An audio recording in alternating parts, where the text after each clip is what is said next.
Across Europe, drones are increasingly present in fields, forests, and rural communities, but their impact depends on how innovation connects with real needs on the ground. The Icaerus Podcast series explores how this connection is built through research, use cases, and collaboration with innovators and end users across Europe. I am Dimitra Furcalidou from reframe.food, and in this episode I am joined by Bruno Barrionuevo, a researcher at GeoSense. Hello, Bruno. Hello. Thank you very much for having me. In our previous episode, we covered the fundamentals of life cycle assessment, or LCA, and what the life cycle of a drone includes. Today, we'll pick up exactly where we left off and focus on what LCA reveals in real decision making around drone sustainability and adoption. Bruno, a question many people might have is whether drones are actually better than the alternatives. From a life cycle assessment perspective, how might LCA help determine whether drones are genuinely more sustainable than traditional methods? Yeah, perfect. So your first question, I think it's great because that's exactly the question that LCA is designed to answer. That is, and it's also at the heart, if you want, of what we're trying to do within the Icaerus project. So basically, we're using LCA to move beyond any assumptions that may be going around and actually quantify whether and under what circumstances or conditions drones actually perform better than traditional alternatives. We're working on it. We still don't have the final results, just preliminary ones, but we'll have final results very soon.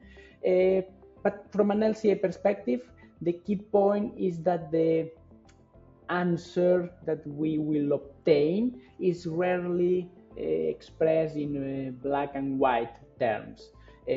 Drones are not automatically greener. In some cases, they can clearly reduce impacts, especially by avoiding long trips, the use of heavy machinery, or a number of repeated field visits. In other cases, however, the benefits can be smaller, or they may even be offset by impacts related to other parts of the life of the drone, not the actual using, but for instance, impacts associated with the manufacturing, or all those mineral resources that are needed to produce it, for instance, to produce the batteries or to produce the frequent replacements. Another very important aspect here that probably makes this black and white answer type quite rare or uncommon is that these studies almost always reveal some level of trade-off. What does it mean? That one option might perform better for a given category of impact, for instance, climate change, by reducing considerably CO2 emissions, but at the same time worsen a category of impact related to mineral resources or toxicity. The outcome, therefore, also depends heavily on what you compare the drone to or the drone service to. A simple low-tech alternative that it's performed on regular basis on an agricultural field can be, and it actually looks very different from a very complex equipment-intensive one. So when we do this comparison, this is also a relevant part. What are we comparing the drone service to? A very basic, easy, practical activity, or one that requires a lot of equipment? Also, on top of that, in practice, in real life, drones very rarely work alone by themselves or only using the drone. Other things are needed, for instance, a car or a van or other equipment that it's still needed for the transport operators to get to the point to use the drone, to deploy it and complete a full, for instance, monitoring service. So LCA helps us to make all these things visible. And although it doesn't give us, as we mentioned, this yes or no answer, it shows where drones truly add some environmental value by reducing impacts, where they don't, and very importantly as well, how systems that involve drones can be designed, modified, or adapted to become more environmentally friendly. Mm-hmm. So, Bruno, through this process or methodology, we are able to move beyond any assumptions. For instance, if a new method is actually greener or not. So, once these assessments are done, I guess that they don't just stay on a shelf or a desk. I guess that they can actually be used. So, who can use these results and how exactly? Yeah, definitely. So an LCA and its results, it's only really useful if it's aimed to be of some use in an actual or practical way. These results are meant to, or have the goal to inform real decisions in real life. Uh, that being said, on the one hand, let's say that there's a range of actors that can benefit from these insights and can use this kind of information to take informed decisions. On the one hand, we can find policymakers, for instance, that can use them to design smarter or more effective regulations or funding schemes that support solutions that really have an environmental benefit. Industry and service providers, through these results, can identify the hotspots, which are the main drivers of impacts in these operations or these production systems, and based on that, improve their product design. Also, how they design their maintenance guidelines. As we said, if you have a proper maintenance of a drone that can extend its lifespan, this can reduce significantly its overall environmental impact. So a better or more understood or analyzed maintenance guideline can help a lot and go a long way in this sense.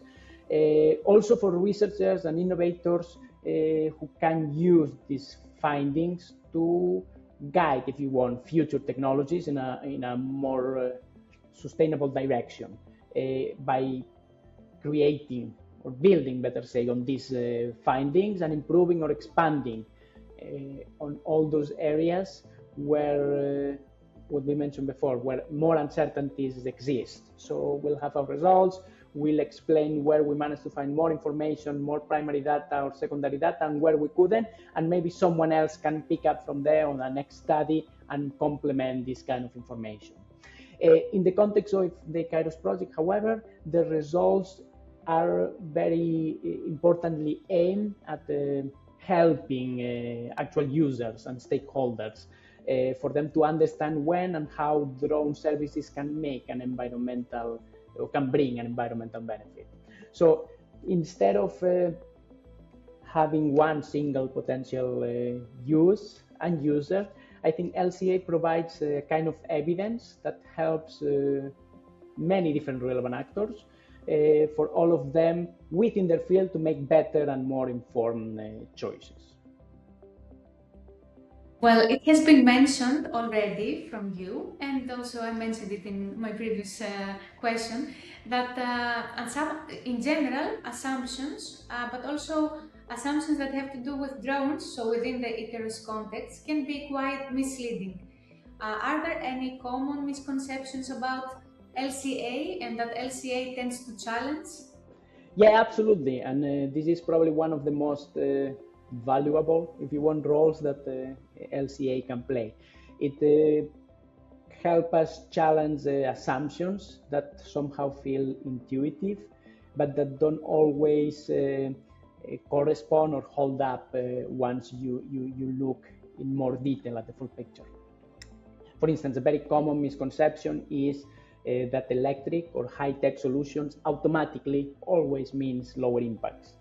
LCA studies apply to this kind of high-tech or electric products and services often show that a big share of impacts can sit in other stages of the life of a product, meaning that yes, you may be using a drone for livestock monitoring that uses less energy while you're doing the actual performing the actual services, but it has important energy requirements when it comes to the extraction of raw materials, the manufacturing, the use of materials, the creation and replacement of batteries, etc. All things that happen before the product is even used. Another assumption is that the idea that improving one stage, for instance, again, we say the use stage that we have control over as a farmer, for instance, that uses drones. If you improve and get a better use of the drone in your field, this automatically means improving the overall environmental performance and the life cycle of your drone. But again, this can be a bit misleading because, yes, you can improve the impact on one specific stage, but this may translate on higher impacts on other stages. For instance, we mentioned before as well, you have a very good maintenance of your drone, which results in more replacements. And these replacements, some of them can be reused or recycled, but if they are not, if they are disposed, this has at the end of the life of all these elements a higher impact. So this is something very important to take into account as well. LCA also challenges the notion, if you want, of giving a picture of simple winners and losers.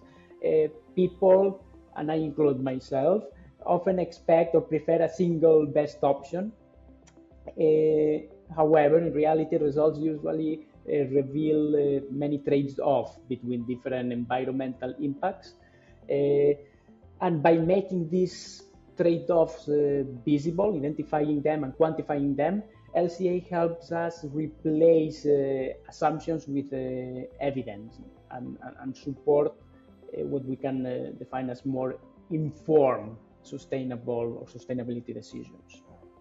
So Bruno, looking beyond agriculture for a moment and thinking about rural services more broadly, how can LCA influence the adoption of drone technology in rural services beyond agriculture?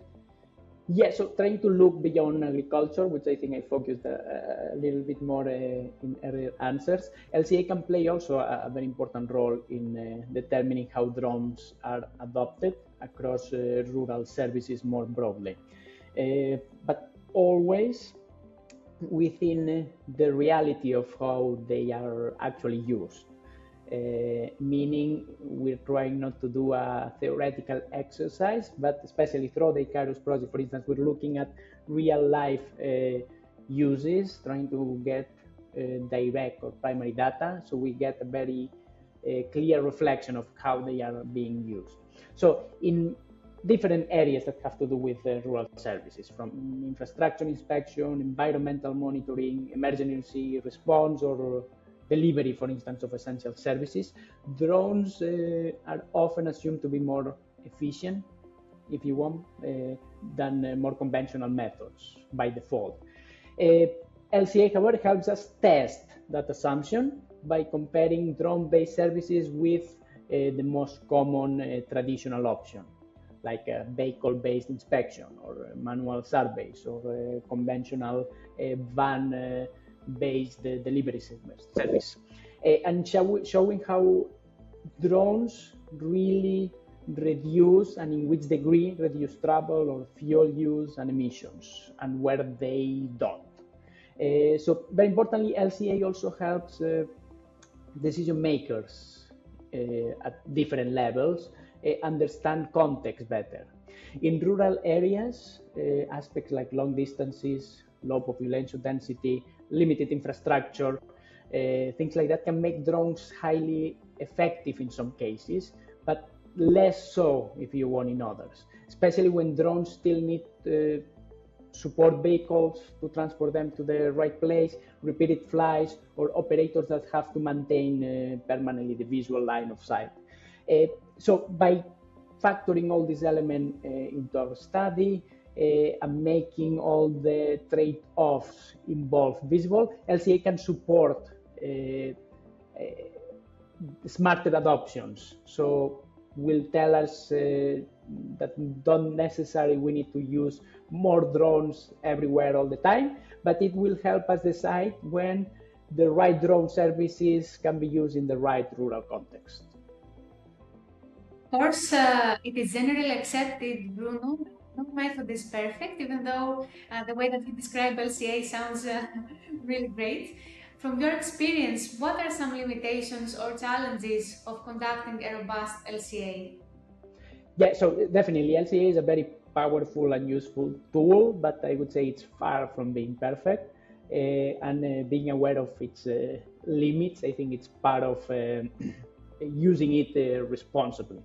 One of the main challenges, I would say, is data availability and the quality of that data, especially when you're dealing with new or emerging technologies like drones.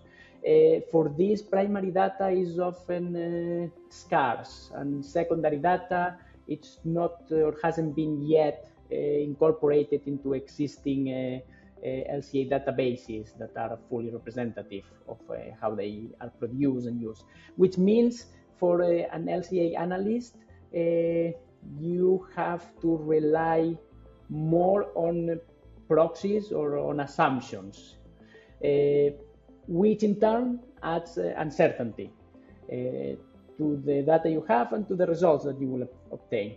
And this is something that needs to be handled carefully and in a very transparent way. Another important limitation, I would say, lies in assumptions and different system boundaries that you can select, since decisions about what you include and what you exclude in your study can change or influence significantly the outcomes of your results. So once again, you need to be very careful and transparent in the way you present this, so we all know what we are actually analyzing and what the impacts that we obtain in our results relate to the actual description of our system. On top of that, there's also the issue of complexity. Real-world systems are normally quite complex, sometimes even a bit messy if you want, and LCA has to make an exercise to simplify them to a degree, which means it can't capture every single detail. We try, but in practice we always need to make some compromises. And last but not least, probably results can be difficult to communicate. Why? Because LCA doesn't give us a single and simple answer, good or bad, but it gives us a quite big picture of the impacts of our system in a range of up to 16 environmental impacts, for instance. And we need to understand how different elements are affecting different categories of impact, and also how trades-off are operating. And we need to make an effort to explain that in a way that everyone can understand, not only an expert on this kind of questions or in LCA. So taking into consideration and using LCA with all these limitations in mind, however, also taking into account that LCA is kind of an evolving tool that keeps improving all the time, it still remains one of the best tools we have available for evidence-based sustainability decisions. What I kept from your answer are two words: complexity and messiness of data in the world. So I understand that LCA is an exercise to simplify everything. And I wanted to ask you, how do you see LCA evolving in fields like drones, agriculture, or rural technologies? So yeah, looking ahead, I see LCA becoming much more, if you want, embedded in decision making for different actors, especially in more fast-moving fields like drones or new technologies, and also how these are applied to more traditional sectors like agriculture or rural services. This means that I believe LCA will become an element that tries to identify environmental impacts at different points, not only after something has been implemented or used, but also before, to guide a better system. As these technologies like drones mature, probably we all will have a better pool of primary and secondary data, which will make these kind of assessments more and more accurate and less reliant, if you want, on assumptions. I think LCA will also become more dynamic and context specific. This means it will be able to reflect real operation conditions, like regional practices, regulatory constraints, or different models of performing services, rather than relying on more generic averages. Other important shift, I think, will come from digitalization and AI.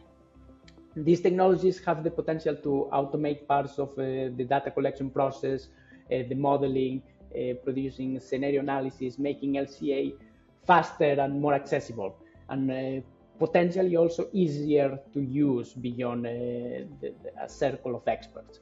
With, I believe, combined with aspects mentioned before of early integration into innovation and policy design, this means LCA can evolve from an analytical, if you want, exercise with a limited access for experts into a more practical, strategic tool that helps us all shape sustainable technologies from the beginning of their production and application. This would be great. And one last thing, Bruno, just before we close our conversation for today, for those who are listening or watching and might be curious to dig deeper after this conversation, what would you suggest to someone who wants to learn more about LCA? Yeah, so if you are curious to learn more about LCA, my first suggestion would be to start with the basics and go and try to find some real examples. You will find that many universities, research institutes, some international organizations have published some short and user-friendly guides to explain what it is and how it works, making an effort also to include some case studies that explain that implementation in a more accessible and understandable way. Once you've done that, if you still want to go further, there are also introductory courses and open resources available online. Some of them are paid, but there's also many free ones that help anyone who wants to learn about this walk through the methodology step by step.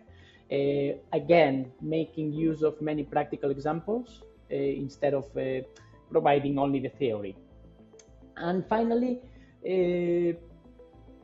trying to follow, for instance, how LCA is applied in real world examples through projects like the Icaerus itself or other applied research initiatives is a great way to also see how the method is actually used to support these real world services and decisions. So you can go online, find many of these projects that include the sustainability assessment and within it LCA, and see the reports when they probably make an effort to explain all the different steps and how it was adapted to the specific example or case study. The key element here, I would say, is not to see LCA as something very abstract or only theoretical or very technical, but more as a way of thinking, getting this life cycle approach. I think it's the key element, and based on that and getting to know a little bit more the technical aspects and examples, you can start asking better questions about where impacts come from and what they can be reduced. And I think this is the most important part when it comes to getting into LCA. Bruno, thank you very much for being with us again and for walking us through the life cycle assessment in such a clear and thoughtful way. No, please, thank you for giving me the opportunity to be here and explain these things. And I hope we managed to explain things in a way that were clear enough for everyone to understand a little bit better what the LCA is about.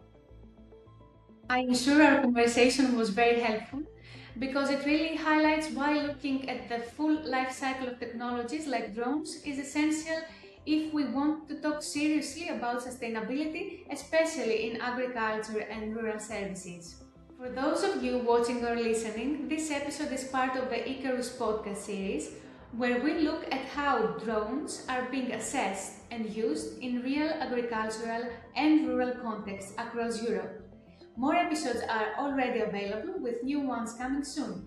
Follow Icaerus on social media or visit the project website to stay informed. Thank you for joining us today.